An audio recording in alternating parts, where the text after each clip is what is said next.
आजादी की लड़ाई में अगर कोई एक प्रोफेशनल वर्ग जिसका सबसे बड़ा योगदान रहा, वो सब वकालत करने वाले लोग। उसकी एक वजह ये रही कि जिनको सामाजिक राजनीतिक विषयों की जानकारी थी, जिनके दिमाग में बौद्धिक तौर पर जो लोग सक्रिय थे, उन्होंने उस समय कानून की पढ़ाई करी और समाज के हितों के लिए खड़े हुए।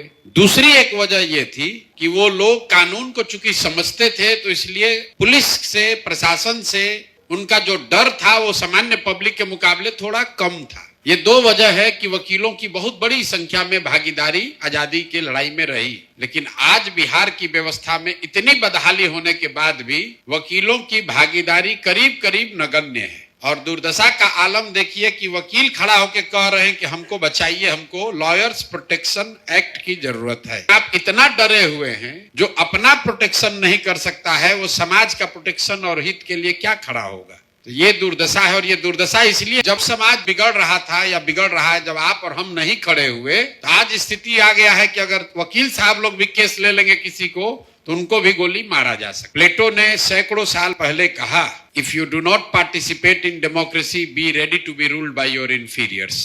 अगर लोकतंत्र में आप भागीदार नहीं बनिएगा, तो इस बात के लिए तैयार रहिए कि कोई मूर्ख आदमी राजा बनकर आप पर शासन करेगा। और बिहार में भी यही हुआ है। जो पढ़े लिखे लोग हैं, जो समझदार हैं, जिनकी ताकत है या हो सकती थी, उन्होंने कहा भाई छोड़ो यार, राजनीति से क्या लेना देना है।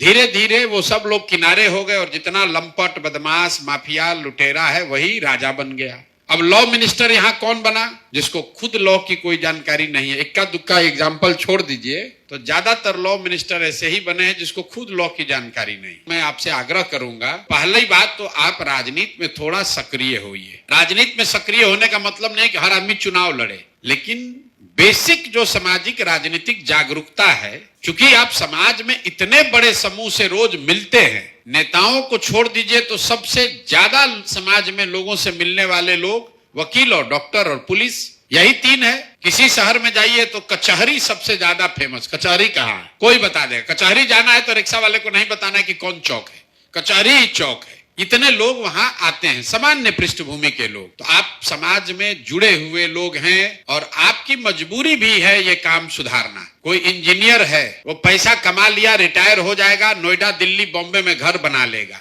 आप वकील हैं, डॉक्टर हैं, 20 साल मेहनत करके आपने प्रैक्टिस बक्सर में, सिवान में, झंझारपुर में जमा लिया, तो झंझारपुर चाहे ठठेरपुर हो जाए, वहां अपहरण हो जाए, आप छोड़कर कहीं नहीं जा सकते। जाइएगा बॉम्बे तो फिर वकालत वहां जमेगा कैसे? तो आपका हित भी इसमें है कि यहाँ व्यवस्था सुधरे, क्योंकि आप जहां मेहनत कर रहे हैं, जहां काम कर रहे हैं, वहां अगर सड़क नहीं है, बिजली नहीं है, व्यवस्था नहीं है, वहां विकास नहीं है, तो उसका आपके जीवन पर सीधा प्रभाव है।